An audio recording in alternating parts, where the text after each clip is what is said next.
Hi! Bhimavaram అంటే రాజులు, రొయ్యల చెరువులు గుర్తొచ్చేస్తాయండి. మరి రాజులు గుర్తొచ్చాక ప్రభాస్ రాజు గుర్తుకు రాకుండా ఎందుకుంటారండి? ఏ సినిమా ఫంక్షన్ జరిగినా గూడా అక్కడ ప్రభాస్ ప్రస్తావన లేకుండా కార్యక్రమం అయితే ముందుకు వెళ్ళదండి. నిన్న భీమవరంలో సంక్రాంతికి వస్తున్నాం సినిమా విజయోత్సవ వేడుక జరిగిందండి. పైగా బుల్లిరాజుది కూడా భీమవరమే కావడంతో మూత మోగిపోయిందండి ఆ ఈవెంటు.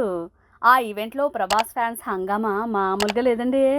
అక్కడే మన అనిల్ రావిపూడి ప్రభాస్ ఫ్యాన్స్‌ని ఉర్రూతలూగించే న్యూస్ ఒకటి చెప్పారండి.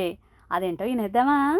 సంక్రాంతికి వచ్చి బ్లాక్ బస్టర్ విజయాన్ని సొంతం చేసుకున్న 'సంక్రాంతికి వస్తున్నాం' సినిమా సక్సెస్ వేడుకని భీమవరంలో భారీ ఎత్తున నిర్వహించారు.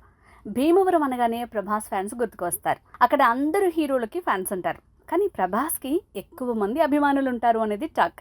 అక్కడ ఏ సినిమా వేడుక జరిగినా ప్రభాస్ గురించిన ప్రస్తావన వస్తూ ఉంటుంది. తాజాగా ఈ సినిమా వేడుకలను ప్రభాస్ గురించిన ప్రస్తావన వచ్చింది.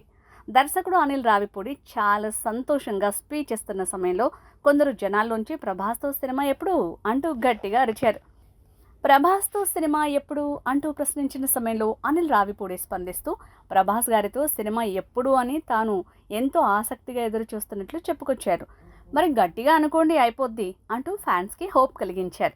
ప్రభాస్తో సినిమాను చేసేందుకు అనిల్ రావిపూడి చాలా ఆసక్తిగా ఉన్నారు. ఆయనతో సినిమా కాదు, కనీసం ఆయన హీరోగా నటిస్తున్న సినిమాలో చిన్న పాత్ర లభించినా చాలు అన్నట్టుగా ఉన్నారట. ప్రభాస్తో సినిమా చేయాలని ఇండస్ట్రీలోని అందరి దర్శకులకు ఉంటుంది.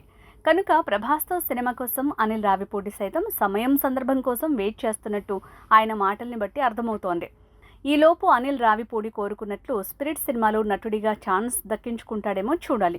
ఇటీవల ఓ ఇంటర్వ్యూలో స్పిరిట్లో ఒక పాత్ర ఇవ్వమని సందీప్ను అడిగినట్లు అనిల్ రావిపూడి చెప్పుకొచ్చారు. అనిల్ రావిపూడి తదుపరి సినిమా మెగాస్టార్ చిరంజీవితో చేయబోతున్న విషయం తెలిసిందే. ఆ తర్వాత సంక్రాంతికి వస్తున్నాం సినిమాకి సీక్వెల్ ఉండే అవకాశాలున్నాయి. కనుక అనిల్ సైతం చాలా బిజీగా ఉన్నారు. ప్రభాస్ అనిల్ కాంబో మూవీ ఇప్పట్లో రాకపోవచ్చు.